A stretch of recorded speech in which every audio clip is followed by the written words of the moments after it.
हरे कृष्णा। तो चलिए आज मैं आप सभी को सुनाती हूँ बुद्ध पूर्णिमा की 3 कथाएं जो आप सभी के मन को शांति प्रदान करेंगी। और बुद्ध पूर्णिमा के दिन इन कथाओं का श्रवण जरूर करना चाहिए, क्योंकि ये पूर्णिमा काफ़ी बड़ी पूर्णिमाओं में से एक मानी जाती है और बड़ी पूर्णिमा की वजह से इस कथा को सुनने का दुगला फल प्राप्त होता है। तो आप सभी से कहूँगी इस कथा को जरूर से ज़रूर सुने।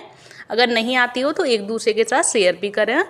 तो बुद्ध पूर्णिमा के दिन व्रत कथा का अनुसरण करना बहुत ही शुभ माना जाता है। तो ऐसे में आइए जान लेते हैं कि बुद्ध पूर्णिमा से जुड़ी कुछ खास मनोरंजक कथाएं कौन कौन सी हैं। तो बुद्ध पूर्णिमा इस साल जो कहीं कहीं 11 मई को भी मनाई जा रही है और कहीं कहीं 12 मई को भी मनाई जा रही है। तो इस दिन भगवान बुद्ध और माँ लक्ष्मी की पूजा अर्चना एवं आराधना करने का विधि विधान है।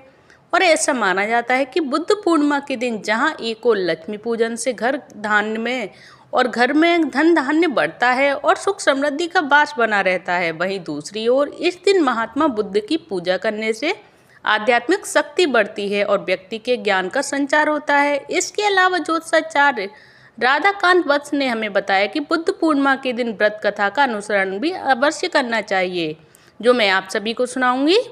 एक समय की बात है, ये है पहली कथा जो आप सभी को जरूर सुननी चाहिए।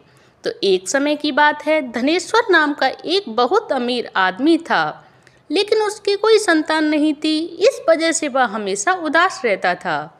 एक दिन उसे एक साधु मिले। साधु ने उसे बैसाख पूर्णिमा का व्रत रखने की सलाह दी और धनेश्वर ने पूरे विधि विधान से बैसाख पूर्णिमा का व्रत किया और भगवान विष्णु और माता लक्ष्मी की पूजा अर्चना की। कुछ समय बाद उसकी पत्नी सुशीला गर्भवती हुई और उन्हें एक सुंदर बेटा हुआ। इसीलिए यह माना जाता है कि यह व्रत पुत्र की प्राप्ति के लिए बहुत अच्छा और फलदायी माना जाता है। और इस दिन महात्मा बुद्ध और माँ लक्ष्मी का भोग भी लगाना चाहिए, जिससे वो प्रसन्न होते हैं। तो एक कहानी के अनुसार गौतम ऋषि ने अपनी पत्नी अहिल्या को श्राप दे दिया था, क्योंकि इंद्र ने उसे धोखा दिया था और श्राप के कारण अहिल्या पत्थर की बन गई थी। और बैसाख पूर्णिमा के दिन ही जब भगवान राम अपने वनवास के दौरान गौतम ऋषि के पास आश्रम पहुँचे, तो ऋषि ने उनका स्वागत किया और उन्हें भोजन कराया। और भोजन करने के बाद भगवान राम ने अहिल्या को पत्थर के रूप से मुक्त होने का वरदान दिया। और ऐसा माना जाता है कि जो व्यक्ति इस दिन व्रत रखता है उसे अपने सभी पापों से मुक्ति मिलती है। तो ये रही बुद्ध पूर्णिमा की कथाएं। तो चलिए अब हम आप सभी को एक दूसरी कथा सुनाते हैं, बुद्ध पूर्णिमा की दूसरी कथा। चलिए मन लगाकर ध्यान से सुने एंड कमेंट बॉक्स में बुद्ध पूर्णिमा की जय जरूर से जरूर लिखें, बुद्ध भगवान की जय जरूर लिखें। तो दूसरी कथा के अनुसार कहा जाता है कि बैसाख पूर्णिमा की रात यानी माया देवी लुम्बिनी के जंगल में फूलों से सजी सेज पर सो रही थीं। तभी आकाश से एक बहुत तेज रोशनी आई और उनके गर्भ में प्रवेश कर गई, जिसके कारण वे गर्भवती हो गई। और समय आने पर उन्होंने भगवान बुद्ध को जन्म दिया। और जन्म के समय देवताओं ने आकाश से फूलों की वर्षा की और चारों ओर मधुर संगीत भी बजने लगे। और जहाँ राजकुमार सिद्धार्थ, जो बाद में भगवान बुद्ध के ही नाम से प्रसिद्ध हुए, एक आरामदायक जीवन जी रहे थे, लेकिन 29 साल की उम्र में ही उन्होंने जीवन के दुखों और सच्चाई को महसूस किया, जिससे उनका मन संसार से विरक्त हो गया और वे ज्ञान की तलाश में निकल पड़े। और 6 साल तक उन्होंने कठोर तपस्या की और अंत में बोध गया में एक पीपल के पेड़ के नीचे उन्हें ज्ञान की प्राप्ति हुई। तभी से भगवान बुद्ध कहलाए गए और उनका सिद्धार्थ नाम नहीं रहा और भगवान बुद्ध नाम पड़ गया। और 80 वर्ष की आयु में कुशीनगर में भगवान बुद्ध ने अपना शरीर त्याग दिया, जिसे महापरिनिर्वाण कहा जाता है। और यह भी बैसाख पूर्णिमा के दिन ही हुआ था, इसीलिए बुद्ध पूर्णिमा को बैसाख पूर्णिमा के नाम से भी जाना जाता है। और माना जाता है कि भगवान बुद्ध को पीपल के पेड़ के नीचे ही पूर्णिमा के दिन ज्ञान की प्राप्ति हुई थी और इसी कारण से इस दिन पीपल की पूजा का विधान है। और पीपल के नीचे पूजन करने से भगवान बुद्ध की कृपा प्राप्त होती है। तो चलिए अब जान लेते हैं इस पूर्णिमा के दिन जो नई कथा है और नई किंवदंतियाँ हैं इस कथा की, वो क्या है। तो बैसाख मास में जो पूर्णिमा मनाई जाती है बुद्ध पूर्णिमा, जो बुद्ध पूर्णिमा के नाम से भी जानी जाती है। और मान्यता ये भी है कि इस दिन दान पुण्य करने से व्यक्ति को महाफल की प्राप्ति भी होती है। और बुद्ध पूर्णिमा व्रत की महिमा के बारे में मैं पहले भी बता चुकी हूँ आप सभी को। और जो बुद्ध पूर्णिमा के व्रत के बारे में माँ यशोदा को भगवान कृष्ण ने भी बताया था कि इस दिन व्रत को करने से धन संपत्ति और संतान सुख की प्राप्ति होती है। तो चलिए आगे मैं आप सभी को इसी के बारे में एक कथा भी सुनाने जा रही हूँ। यशोदा माँ और श्री कृष्ण से जुड़ी हुई इस कथा के बारे में जो संतान सुख की प्राप्ति के लिए कही और सुनी जाती है। जो द्वापर युग की बात है, एक दिन यशोदा माता ने भगवान श्री कृष्ण से निवेदन किया कि वे उन्हें ऐसा व्रत बताएं जो स्त्रियों को मृत्यु लोक में विधवा होने के भय से मुक्ति दिलाए और मनुष्यों की समस्त मनोकामनाओं को पूर्ण करने वाला हो।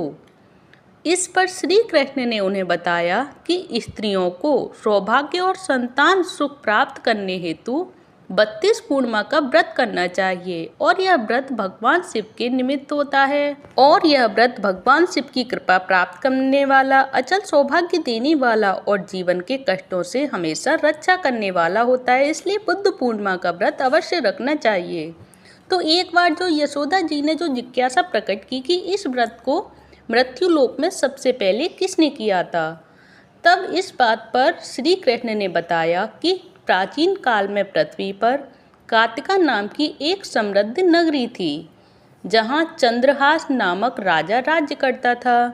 वहीं एक धनेश्वर नाम का ब्राह्मण अपनी सुंदर और गुणी रूपवती पत्नी के साथ निवास करता था और उनके पास धन दान की कोई कमी नहीं थी, परंतु वे बहुत संतानहीन थे, बहुत समय से संतानहीन थे और यही उनके जीवन की सबसे बड़ा उनके लिए दुख था। तो एक दिन एक महान योगी उस नगरी में आया और सभी घरों से भिक्षा लेने लगा, सिवाय धनेश्वर के घर को छोड़ दिया। तो योगी कभी भी उनके घर से भिक्षा नहीं लेता था। एक दिन जब धनेश्वर ने यह देखा तो उसने कारण पूछा, तो योगी ने उत्तर दिया कि वह संतानहीन के घर का अन्न स्वीकार नहीं करता, क्योंकि ऐसे अन्न को पतित माना जाता है। तो यह सुनकर धनेश्वर बहुत दुखी हुआ और योगी से संतान प्राप्ति का उपाय पूछने लगा। तो योगी भी उसकी दशा देखकर तो दुखी ही थे। तो योगी ने उसे देवी चंडी की उपासना का मार्ग बताया और कहा कि वह वन में जाकर व्रत एवं साधना करे। तो धनेश्वर ने यह बात अपनी पत्नी को बताई और वन में तप करने चला गया और 16 दिन की कठोर साधना के बाद देवी चंडी ने स्वप्न में दर्शन देकर वरदान दिया कि उसे संतान की प्राप्ति होगी, लेकिन उसकी आयु केवल 16 वर्ष की होगी और यदि पति पत्नी दोनों 32 पूर्णिमाओं का विधि पूर्वक व्रत करें और आटे के दीपक बनाकर शिव जी का पूजन करें तो वह संतान दीर्घायु को प्राप्त होगी। तो प्रातःकाल धनेश्वर ने एक आम के वृक्ष पर सुंदर फल देखा, परंतु वह फल तोड़ नहीं पा रहा था। तब उसने श्री गणेश का स्मरण किया और गणेश जी की कृपा से वह फल प्राप्त कर वह घर को लौट आया और अपनी पत्नी रूपवती को वह फल खाने को दिया और स्नान और शुद्ध आचरण के बाद फल ग्रहण करने से रूपवती गर्भवती हुई और उचित समय आने पर उन्होंने एक सुंदर संतान को जन्म दिया, जिसका नाम उन्होंने देवीदास रखा। तो बालक चंद्रमा की तरह उज्जवल, बुद्धिमान और सुशील था और उसकी माता ने देवी के आदेशानुसार 32 पूर्णिमा व्रत आरंभ कर दिया और जब वह 16 वर्ष का होने लगा तब माता पिता को उसकी आयु की चिंता सताने लगी और उन्होंने योजना बनाई कि वे देवीदास को काशी विद्या अध्ययन के लिए भेजेंगे। इसके बाद उन्होंने अपने भाई देवीदास के यानी मामा को उसके साथ भेज दिया और संतान को काशी भेज दिया। यानी उसने अपने भाई को बुलाया जो देवीदास का मामा था और देवीदास को उसके साथ मामा के साथ भेज दिया, परंतु उन्होंने किसी को भी उसकी अल्पायु होने की बात नहीं बताई, क्योंकि अगर उसके अल्पायु होने की बात बताते तो उसके मामा उसे लेके नहीं जाते और चिंता में पड़ जाते। तो इसीलिए उन्होंने किसी को ये उसके अल्पायु होने की बात नहीं बताई और दोनों मामा भांजे चल दिए। तो एक दिन भी एक गांव में रुके जहां एक ब्राह्मण की कन्या का विवाह होना था। तो कन्या ने देवीदास को देखकर उससे विवाह करने की इच्छा जताई। तो देवीदास ने अपनी अल्पायु होने की बात बताई, लेकिन कन्या ने कहा कि उसकी गति देवीदास के साथ ही बंधी है और विवाह के पश्चात देवीदास ने पत्नी को एक अंगूठी और रुमाल देकर एक पुष्प वाटिका बनाने को कहा और बताया कि जब वह मरेगा तब वाटिका के फूल मुरझा जाएंगे और जब वह जीवित होगा तो वे फिर से हरे हो जाएंगे। तो फिर वो इसके पश्चात काशी में पढ़ाई करने लग गया। फिर काशी में पढ़ाई करते समय एक रात काल प्रेरित होकर एक सर्प देवीदास को डसने आया, परंतु 32 पूर्णिमा व्रत के प्रभाव से वह सफल नहीं हो पाया और फिर स्वयं काल आया और प्राण हरने का प्रयास किया, जिससे देवीदास बेहोश होकर गिर पड़ा। तभी भगवान शिव और माता पार्वती वहां प्रकट हुए और माता ने शिव जी से प्रार्थना की कि व्रत के प्रभाव और माता के पुण्य के कारण देवीदास को जीवन दान दिया जाए, नहीं तो उसके माता पिता सोच सोच कर ही मर जाएंगे अगर इनको ये जानकारी हो गई कि उसका पुत्र मर गया है। और उनकी 32 पूर्णिमा भी पूर्ण होने वाली थी, तो शिवजी ने उसे पुनः जीवन दान भी प्रदान कर दिया। और उधर उसकी पत्नी जो पुष्प वाटिका को देखती रही, जब फूल नहीं मुरझाए तो वह आश्चर्य में पड़ गई और बाद में जब वाटिका फिर से हरी भरी हो गई तो वह समझ गई कि उसका पति जीवित है। और जब देवीदास काशी से वापस लौट आया तो उसके ससुर भी उसे खोजने ही वाले थे और संयोगवश देवीदास अपने माता और पत्नी के साथ वहां पहुंच गया। माता नहीं, मामा। देवीदास अपने मामा और पत्नी के साथ वहां पहुंच गया और सभी ने उसे पहचान लिया और खुशी से उसका स्वागत किया और देवीदास अपने परिवार के साथ अपने नगर लौट गया। उसके आगमन की खबर सुनकर उसके माता पिता अत्यंत हर्षित हुए और उन्होंने भव्य उत्सव मनाया। अंत में श्री कृष्ण यशोदा माता से कहने लगे कि धनेश्वर को संतान रत्न उसकी दीर्घायु और कुल की रक्षा केवल पूर्णिमा व्रत के प्रभाव से ही संभव हो पाई और जो भी मनुष्य श्रद्धा से इस व्रत को करता है वह जन्म जन्म के पापों से मुक्त होकर सुख समृद्धि और सौभाग्य को प्राप्त होता है। तो ये रही पूर्णिमा की कथाएं जो मैंने आप सभी को आज बुद्ध पूर्णिमा वाले दिन सुनाई हैं। और हर पूर्णिमा वाले दिन इन कथाओं को सुनने से भगवान उनकी हमेशा रक्षा करते हैं, उनकी संतानों की भी और उनकी भी। तो सभी को कैसा लगा प्लीज़ कमेंट बॉक्स में ज़रूर लिखिएगा। और आप सभी को ये सारी जानकारी अगर पहले से पता थी तो मुझे बताइएगा कमेंट बॉक्स में, अगर नहीं पता थी तो बताइएगा।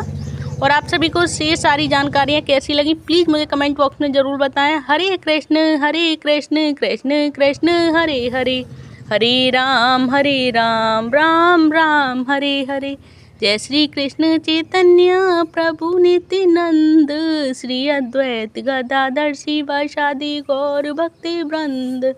हरे कृष्णा हरि बोल।